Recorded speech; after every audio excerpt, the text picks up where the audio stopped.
बिस्मिल्लाहिर्रहमानिर्रहीम। Dear student, अस्सलाम वालेकुम। लेक्चर नंबर 16, कोर्स टाइटल जो आज हम स्टडी करेंगे दैट इज़ लीनियर अलजबरा।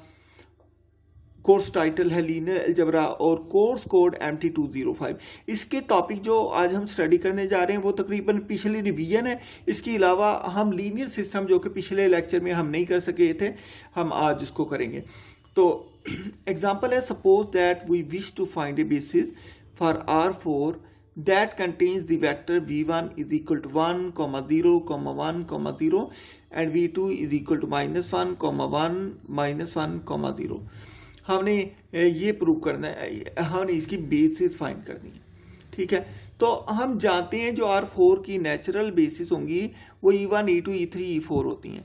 हम लेट कर लेते हैं, first let E1, E2, E3, E4 be the natural basis for R4 where, या मैंने बता दी E1 is equal to 1, 0, 0, 0, E2 is equal to 0, 1, 0, 0 and E3 is equal to 0, 0, 1, 0 and E4 is equal to 0, 0, 0, 1। Now we form the set. अब हम set बनाते हैं, set क्या बन गया, ये V1, V2 भी शामिल कर दिए, V1, V2, E1, E2, E3, E4। Since E1, E2, E3, E4 span R4, ये अंडरस्टूड है कि ये जो वेक्टर है ना ये R4 को स्पैन करते हैं। ठीक है, क्योंकि इनको ये लीनियर कम्बिनेशन में लिखा जा सकता है हर एक को। सो डज एस, क्योंकि R4 को ये स्पैन करते हैं, इसका मतलब ये S को भी स्पैन करेंगे। और हमारे पास S के अंदर क्या है, V1, V2, E1, E2, E3, E4। Now we find a subset of S. Now we find a subset of S that is a basis for R4. Thus, C1 V1 plus C2 V2 plus C3 E1 plus C4 E2 plus C5 E3 plus C6 E4। ये बिल्कुल वही vector जो इसके अंदर वही मैंने लिखे, it is 1। ठीक है, तो हम यहाँ पर V1, V2, E1, E2, E3, E4 की वैल्यू पुट करते हैं। C1 वैसे का वैसे, V1 की जगह क्या आ जाएगा, 1, 0, 1, 0, 1, 0, 1, 0 प्लस C2, V2 की वैल्यू क्या आ जाएगी, V2 की वैल्यू हमारे पास ये गिवन है यहाँ पर, -1, 1, -1, 0 प्लस C3, E1 की वैल्यू ये है 1, 0, 0, 0, C4 प्लस E2 की वैल्यू 0, 1, 0, 0, 0, 1, 0, 0 प्लस C5 में यहाँ पर क्या आ जाएगा, E3 आ जाएगा 0, 0, 1, 0, 0, 0, 1, 0 प्लस C6 में क्या आ जाएगा, E4 0, 0, 0, 1 that is equal to, क्योंकि ये लीनियर कम्बिनेशन 0 के बराबर है तो इसको हमने 0 कह दिया। ठीक है, अब हम C1 को अंदर मल्टीप्लाई करेंगे, ये क्या हो जाएगा, C1 ये 0, C1 ये 0, C2 को अंदर मल्टीप्लाई करें -C2, C1 -C2 ये 0, C3 को मल्टीप्लाई करें C3 0, 0, 0, 0, 0, 0, C4 को मल्टीप्लाई करें 0, C4 0, 0, C5 को मल्टीप्लाई करें 0, 0, C5 0, C6 को मल्टीप्लाई करें 0, 0, 0, C6। अब इनके सारे पहले कंपोनेंट को पहले में ऐड करें। ये पहला कंपोनेंट C1 -C2, इसका पहला C3, इसका पहला 0, इसका पहला 0, इसका पहला 0। इसके बाद दूसरे को 0 plus C2 plus 0 plus C4 plus 0 plus 0। इसके बाद तीसरे को तीसरे में ऐड करें C1 -C2 plus 0 plus 0 plus C5 plus 0। अब आखिरी को ऐड करें 0 plus 0 plus 0 plus 0 plus 0 plus C6 is equal to 0। इसे सिंप्लीफाई कर लें, सिंप्लीफाई करके देखते हैं क्या हो जाएगा।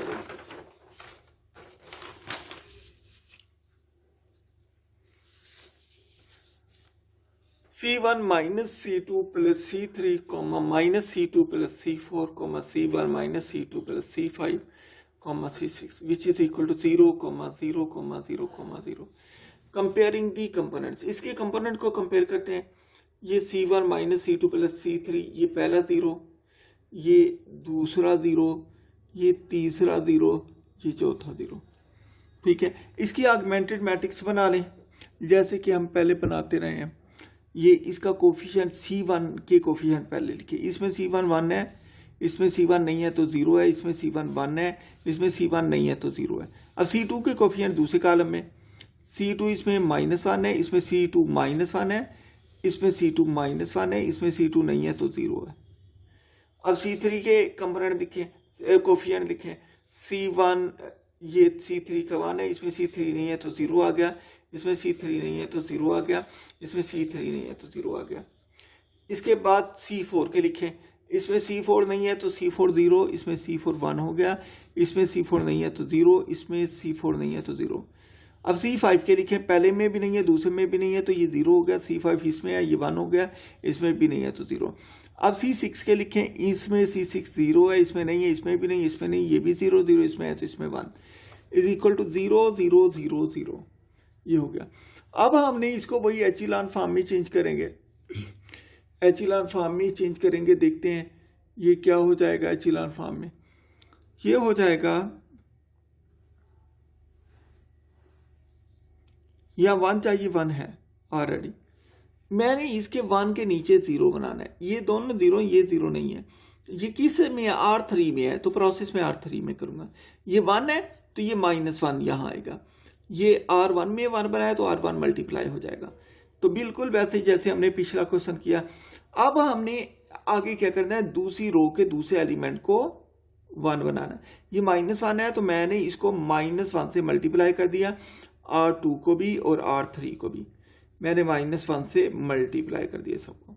ठीक है, अब हमने देख लिया यहाँ पर कि अगला भी 1 है लेकिन इसके बाद इसके नीचे 0 है। अब मजीद आगे हम ये सिंप्लीफाई नहीं हो सकता, डायगोनल पर ये 1 1 हो गया जो हो सकता था। अब हमने देखा पहले कॉलम में, दूसरे कॉलम में, तीसरे कॉलम पर जो लीडिंग ऑर्डर कोफिशिएंट है वो 1 1 है डायगोनल के। ये पहला कॉलम, ये दूसरा कॉलम, ये तीसरा कॉलम, इसके पहले पे 1, इसके दूसरे पे 1, इसके तीसरे पे 1, चौथे पे नहीं है 1। इसका मतलब कॉलम C1 C2 और C3 जो है ये बेसिस बनाते हैं। Since leading ones appear in column 1 2 3, 6 में भी 1 है and 6, we conclude that V1, अब पहले 3 क्या थे, V1 V2 V3 और ये V4 is a basis for R4 containing V1 and V2। इसके अंदर V1 V2 भी शामिल हो गए। लिहाजा नेक्स्ट देखते हैं लीनियर इक्वेशन। लीनियर इक्वेशन क्या होती है, अब मैं वो ही बिल्कुल बेसिक पे चला गया हूँ। अगर आपको नहीं पता लीनियर सिस्टम का, आपको एचिलॉन फॉर्म का नहीं पता, रिड्यूस एचिलॉन फॉर्म का नहीं पता, तो अब मैं रिपीट करूँगा, फिर पीछे जो जितने भी होंगे उसमें हम डिस्कशन करेंगे इनकी। ठीक है ना, आपने बिल्कुल भी किसी किस्म की कोई टेंशन नहीं लेनी पेपर के पॉइंट ऑफ व्यू से। आपने सिर्फ कंसेप्ट देखना है, कंसेप्ट है तो आपका पेपर आराम से हो जाएगा। रट्टा ना लगाएं, कंसेप्ट लेकर याद करें उसको। ठीक है, linear equation, an equation of the form ax is equal to b expressing the variable b in terms of the variable x। मतलब यहाँ पर 2 वेरिएबल हैं, x की वैल्यू चेंज करेंगे, a तो कांस्टेंट है, x की वैल्यू चेंज करने से b भी चेंज हो जाएगा। लिहाजा इसको यहाँ पर मैंने b को भी वेरिएबल कहा है, v वेरिएबल है इन टर्म ऑफ x, क्योंकि b वेरिएबल x पर डिपेंड करता है, x भी वेरिएबल b भी वेरिएबल। तो हमने कहा जो x है b है ये वेरिएबल है इन term of x, b in term of the variable x and the constant a is called a linear equation. The word linear is used here. The word linear is used here because the graph of the equation 1 is a straight line. Linear इसलिए कहते हैं क्योंकि इसका जब भी graph बनाएं तो वो स्ट्रेट लाइन बनता है, क्योंकि ऐसी इक्वेशन जिसका ग्राफ स्ट्रेट लाइन बने वो इक्वेशन लीनियर इक्वेशन कहलाती है।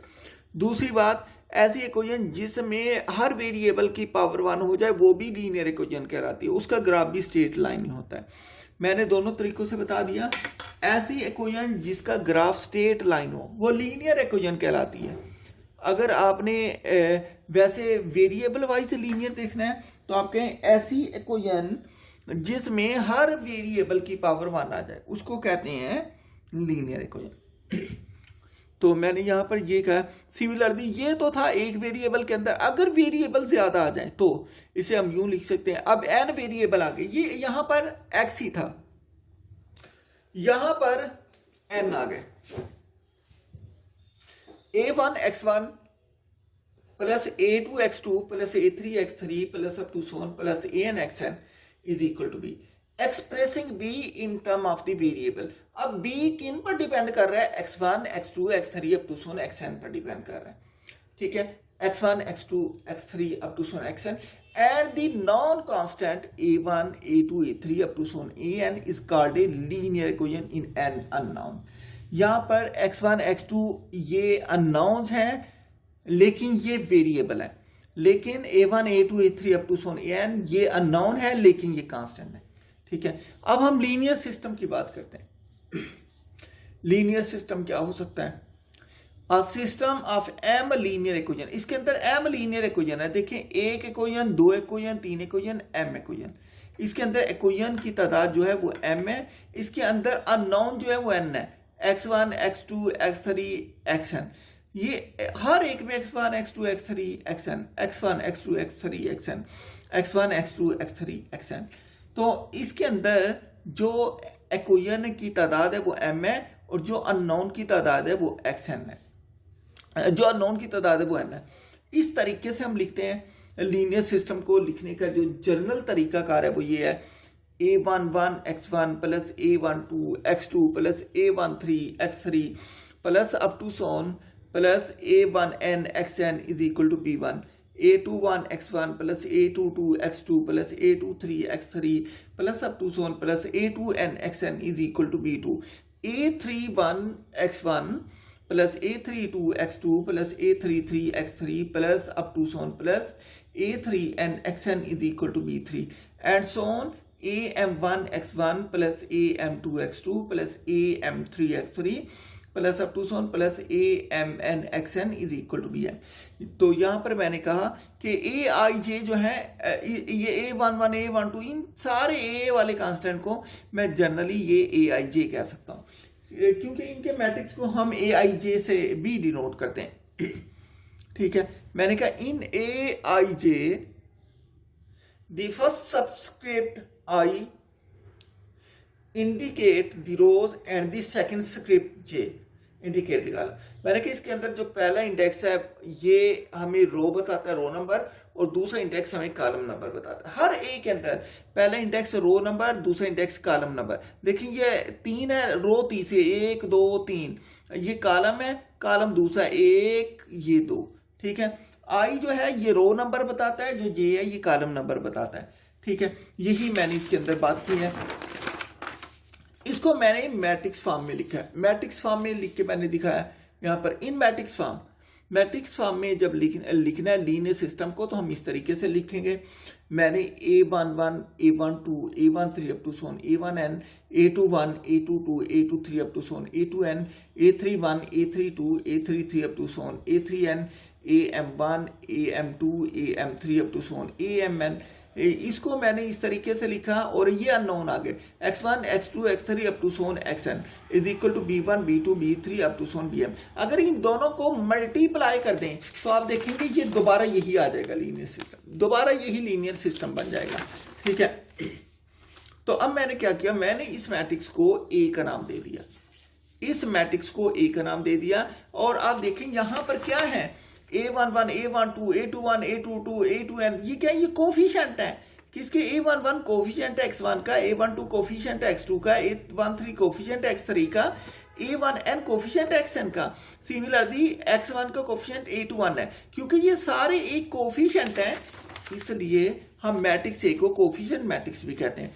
और जर्नली आप याद रखें, जर्नली हम इसको यूं भी लिखते हैं, ये ब्रैकेट लगा के AIJ, ये जर्नल फॉर्म हो जाती है इस मैट्रिक्स की। यहां पर लिख दें कि M इसकी रोज है और N इसके कॉलम है। ठीक है, हम यूं भी मतलब लिख सकते हैं A को, A is equal to AIJ, इसके अंदर M रोज है और इसके N कॉलम है, यूं भी लिख सकते हैं इसको। ठीक है, इसको मैंने क्या कहा, ये क्या है, कोफिशिएंट मैट्रिक्स है। ये क्या है, कोफिशिएंट मैट्रिक्स है। इस मैट्रिक्स को हम इस तरीके से भी जनरली लिख सकते हैं, is equal to AIJ M into N, mean M rows and N column. बाकी ये इसको मैंने x का नाम दे दिया, x is equal to x1 x2 x3 up to so on xn, ये अननोन्स है, और जो बीज है ये B1 B2 up to so on Bm तक है। ठीक है, तो इसको कंबाइन करके लिखें, ये किसके बराबर है, ये x a के बराबर है, यहाँ a लिखा है, ये किसके बराबर है, ये x के बराबर है, इज इक्वल टू ये किसके बराबर है, इसको b का नाम दिया, b के बराबर। लिहाजा ये जो बन गया, ये क्या बन गया, ax is equal to b बन गया। अब यहां पर कई ऑप्शन है कि या तो b यहां पर 0 हो सकते हैं, सारे b 0 हो जाए, या कुछ 0 हो कुछ 0 ना हो, b के एलिमेंट या तो सारे B1 B2 B3 up to so on Bm, या तो ये सारे 0 हो जाए तो सिस्टम होमोजीनियस हो जाएगा। अगर यहां पर कुछ 0 हो जाए बीज और कुछ 0 ना हो तब सिस्टम नॉन होमोजीनियस होगा, अगर सारे 0 ना हो तब भी सिस्टम नॉन होमोजीनियस होगा। यही बातें मैंने नोट के अंदर बताई हैं। मैंने नोट में लिखा है, if all elements of B will be 0 then system A will be homogeneous system, if B is equal to 0 then the system is homogeneous system, if all the elements of B are not all 0, not all 0 का मतलब कुछ 0 हो जाए कि कुछ 0 ना हो, तब भी सिस्टम जो होगा हमारे पास वो नॉन होमोजीनियस हो जाएगा। ठीक है, non homogeneous, that is if B is not equal to 0 then the system A, if B is not equal to 0 then the system A is called a system of non-homogeneous equation. Here the matrix A is called the matrix of coefficient of system of equation. यहाँ पर मैंने बता दी जो matrix A है उसे matrix of coefficient हम कहते हैं, मैट्रिक्स ऑफ कोफिशिएंट कहते हैं। नेक्स्ट है जी रैंक ऑफ ए मैट्रिक्स। कोई भी मैट्रिक्स आपको गिवन है उसको आप ऐसा करें एचिलॉन में चेंज कर दें। एचिलॉन फॉर्म में चेंज करने के बाद देखें कि कितनी रोज हैं जो सारी की सारी जो है 0 हैं, जो सारी की सारी 0 उन रोज को निकाल दें, बाकी जो नॉन 0 रोज रह गई वो उनकी तादाद रैंक हो जाएगा। तो मैंने इसको आसानी के साथ इस तरीके से लिखा है, the number of non 0 rows in echelon form. कोई भी लीनियर सिस्टम है उसको एचिलॉन फॉर्म में चेंज कर दें, जो नंबर ऑफ नॉन 0 रोज होंगी वो उस सिस्टम का रैंक हो जाएगा। Form is called rank of a matrix, the number of non 0 rows in its echelon form is called rank of a matrix. हमें एक मैट्रिक्स गिवन है, A है, इज इक्वल टू 593 -356 -1 -53। मैंने इनको इसका रैंक निकालना है। सबसे पहले मैंने इसे एचिलॉन फॉर्म में चेंज कर दिया। मैंने ये लिखा, मैंने यहाँ पर ऑपरेशन लिखा कि रो ऑपरेशन करूंगा, इसका मतलब है रो ऑपरेशन है। तो मैंने सबसे पहले यहाँ पर लीडिंग कोफिशिएंट को 1 बनाना है, यहाँ पर क्या 5, मैंने इसको 1 बनाना है। लिहाजा उसी रो उसी कॉलम के अंदर नीचे यहाँ -1 है, मैंने R1 को R3 को इंटरचेंज कर दिया। ये -1 है, मुझे क्या चाहिए, 1 चाहिए। मैंने 1 रो को -1 से मल्टीप्लाई किया तो ये 1 5 3 ये हो गया, 1 आ गया। अब जब 1 आ गया ये, अब मैंने क्या करना है, इसके 1 आने के बाद मैंने इस 1 के नीचे 0 बनाने हैं। बिल्कुल वही काम जो हमने पीछे किया। मैंने R1 को यूज करना है R2 और R3 में। R2 में लिखा, यहाँ पर -3 है तो +3 आ गया। ये R1 को इस्तेमाल करना है, R1 आ गया, इसमें ये 0 बन जाएगा। ये देखिए ये 0 बन जाएगा। इसको आप प्रोसेस को पेज पे करके देख लें। फिर मैंने इसमें 5 को 0 बनाना है। मैंने ये किसमें R3 में R3 लिखा, मैंने इसे मल्टीप्लाई किया, अपोजिट साइन ये प्लस है तो यह -5 इंटू R1 से मल्टीप्लाई किया तो ये रो भी 0 हो जाएगा। अब देखिए मुझे क्या बनाना है, अब अगली रो का अगला एलिमेंट मैंने 1 बनाना है। यहां पर क्या 20, इसको बनाने के लिए मैंने R2 को 1/20 से मल्टीप्लाई किया तो मेरे पास ये आ गया। अब ये 1 बन गया। अब 1 के नीचे 16 को 0 बनाना है। 16 को 0 बनाने के लिए हम देखते हैं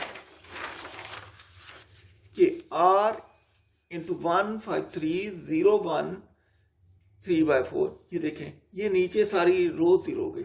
ये टोटल रोज कितनी थी? 1 2 3। नंबर ऑफ नॉन जीरो कितनी है? नॉन जीरो एक तो नॉन जीरो ये है, एक नॉन जीरो ये सारी जीरो है। जो जीरो है वो निकाल दें, बाकी 2 रोज बची। Which is the required echelon form. ये एचिलॉन फॉर्म बन गई है। Since the number of non zero rows are 2, क्योंकि number of non zero rows 2 हो गई, इसका मतलब इसका रैंक क्या होगा? मैट्रिक्स का 2 हो गया। स्टूडेंट इसके अलावा आपने और भी क्वेश्चन आपने करके देखने हैं। इसकी बुक ले लें आप लीनियर अलजेब्रा की, उसमें से आप करके देखिए इसके क्वेश्चन को। ठीक है, रिड्यूस्ड एचिलॉन फॉर्म, ये तो एचिलॉन फॉर्म थी। अब रिड्यूस्ड एचिलॉन फॉर्म कैसे बनेगी? अब इसमें क्या करना है? इसमें डायगोनल पर मैंने 1 बनाया और डायगोनल के नीचे 0 है। इसमें मैंने डायगोनल पे 1 बनाना है, बाकी ऊपर नीचे 0 बनाने हैं। जैसे मैंने मैट्रिक्स ये ले लिया है, A इज इक्वल टू 1 2 1 3 1 2 0 1 2। मैंने ये मैट्रिक्स लिखा। मैं सबसे पहले ये चाहता हूँ कि इसका 1 बनाना है, तो 1 ऑलरेडी है, तो इसके नीचे R3 में 0, इसके नीचे सारे 0 बनाने हैं। तो यहाँ पर 3 है, ये 0 है, इसको नहीं छेड़ेंगे, इधर हम 0 बनाएंगे। तो हम क्या ऑपरेशन करेंगे? R2 के अंदर प्लस ये +3 है, तो इसको -3 कर दूंगा R1। तो ये मेरे पास क्या हो गया? 0 -5 1 हो गया, और ये 0 1 2 ऐसे का वैसे। अब मुझे 1 चाहिए यहाँ पर, -5 की जगह 1 यहाँ पर चाहिए। या तो आप इसको डिवाइड कर दें, -5 पर 1 बन जाएगा। लेकिन क्योंकि नीचे 1 मौजूद है, तो मैं दोनों रोज को इंटरचेंज कर जाऊंगा। 2 और 3 को मैंने रो 2 और 3 को इंटरचेंज किया। यहाँ पर ऊपर जो है 1 2 आ गई, और नीचे 0 -5 -1 ये नीचे चल गए। अब हमने इस 1 को यूज करना है। इस 1 को यूज करने के बाद नीचे 0 बनाना है। तो हमने क्या किया? हमने इसके नीचे भी 0 बनाना है, ऊपर भी 0 बनाना है। मैंने R1 लिखा, ऊपर इसके 2 है, तो मैंने -2 कर दिया इंटू R2। 1 R2 में बनाया, तो R2 से मल्टीप्लाई करेंगे। फिर मैंने क्या किया? यहाँ पर भी 0 चाहिए, तो मैंने R3 लिखा, प्लस इंटू यहाँ प्लस -3 है, यहाँ प्लस -5 है, यहाँ +5 है, तो R2 कर दिया। तो मेरे पास अब ये क्या हो गया? 1 0 -3 0 1 2 0 0 1। अब अगले में मैंने 1 बनाना था, ये 1 0 -3, ये 0 1 2 हो गया, 0 0 9। अब मैंने इसको 1 बनाना है। इसको 1 बनाने का एक ही हल है कि 9 पे डिवाइड कर दें। मैंने 9 पे डिवाइड किया, यहाँ पर 1 बन गया। अब इस 1 को यूज करते हुए मैंने ऊपर 0 बनाने हैं। ऊपर -3 किसमें? R1 में R1 लिखा, ये -3 है, +3 लिखा, इंटू 1 किसमें बनाया? R3 में R3 लिखा। फिर मुझे कहाँ 0 बनाना है? इसमें। ये कौन सी रो है? R2 है। यहाँ पर क्या है? +2 है, यहाँ पर -2 इंटू R3 आ गया। ठीक है, ये करेंगे तो इस फॉर्म के अंदर डायगोनल वाले 1 1 हो गए, डायगोनल के ऊपर भी 0 नीचे भी 0। इसको कहते हैं रिड्यूस्ड एचिलॉन फॉर्म। ठीक है जी, बाकी इंशाल्लाह नेक्स्ट इसको मज़ीद डिटेल में हम देखते हैं, इसकी बेसिक जितनी भी।